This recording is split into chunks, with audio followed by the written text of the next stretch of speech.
জয় শ্রীকৃষ্ণ। রাধে রাধে বন্ধুরা, শিবের প্রিয় শ্রাবণ মাস শেষ হতে চলেছে।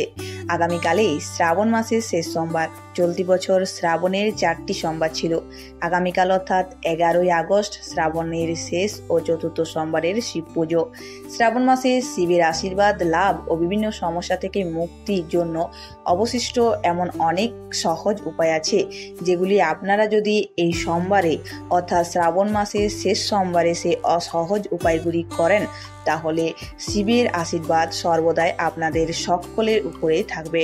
তো চলুন জেনে নেওয়া যাক সেই সহজ উপায়গুলি কি কি। শ্রাবণ মাসের শেষ সোমবারের সন্ধ্যাবেলায় শিব মন্দিরে গিয়ে বা বাড়িতে শিবলিঙ্গ থাকলে সেই শিবলিঙ্গের পাশে ঘিয়ের প্রদীপ জ্বালান। এর পরের দিন আখের রস দিয়ে শিবলিঙ্গের অভিষেক করুন। জ্যোতিষশাস্ত্র অনুযায়ী এর প্রভাবে আর্থিক পরিস্থিতি খুব ভালো থাকবে এবং ধন ঐশ্বর্য লাভ হবে। ঋণ মুক্তির উপায়।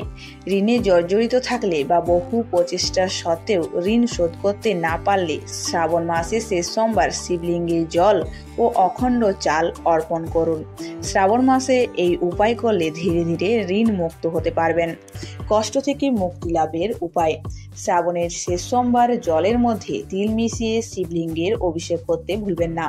জ্যোতিষশাস্ত্র অনুযায়ী এমন করলে ব্যক্তির সমস্ত দুঃখ কষ্ট থেকে মুক্তি পেতে পারে, পাশাপাশি আটকে থাকা কাজও সম্পূর্ণ হতে পারে। এই উপায় করলে সাহস ও পরাক্রম বৃদ্ধি হয়। লক্ষ্মীকে খুশি করার উপায়। বেলপাতা শিবের প্রিয়। বেলগাছকে শ্রীবৃক্ষ বলা হয়। মনে করা হয় বেলগাছের শিকড়ে লক্ষ্মীর বাস। শ্রাবণ মাসে সোমবারের লক্ষ্মী পুজো করলে তিনি শীঘ্রই প্রসন্ন হন এবং ধনবৃদ্ধি আশীর্বাদ প্রদান করেন। চন্দ্রদোষ থেকে মুক্তির উপায়। ষষ্ঠীতে চন্দ্রদোষ থাকলে শ্রাবণ মাসে শেষ সোমবারে এই সহজ উপায়ে আপনার পীড়া কম করতে পারে। সোমবার দুধ দিয়ে শিবলিঙ্গের অভিষেক করুন। শাস্ত্র মতে সোমবার এই উপায় করলে ষষ্ঠীতে উপস্থিতি চন্দ্রদোষ কমতে থাকে। শেষ সোমবারের শিব পুজো কিভাবে করবেন। শ্রাবণ মাসের শেষ সোমবারে শিব পুজো করে মহাদেবকে প্রসন্ন করতে পারেন। এই দিন ভোরবেলায় স্নান করে উপবাস ও পুজোর সংকল্প নিন। তারপর সকাল বা প্রদোষকালে গঙ্গার জল বা গঙ্গা জল মেশানো জল নিয়ে খালি পায়ে হেঁটে শিব মন্দিরে যান। পথে যাওয়ার সময় নিজের মনে মনে ওম নমঃ শিবায় মন্ত্র জপ করতে করতে যাবেন। মন্দিরে শিবকে জল অর্পণ করুন। পুরুষরা সাষ্টাঙ্গ প্রণাম করবেন এবং মহিলারা মাথা ঠেকিয়ে প্রণাম করবেন। তারপর সেখানে দাঁড়িয়ে 108 বার শিব মন্ত্র জপ করতে হবে।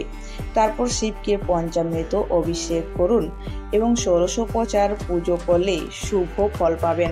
ওম নমঃ শিবায়, হর হর মহাদেব। বন্ধুরা, ভিডিওটি ভালো লেগে থাকলে লাইক, কমেন্ট, শেয়ার, সাবস্ক্রাইব অবশ্যই করবেন।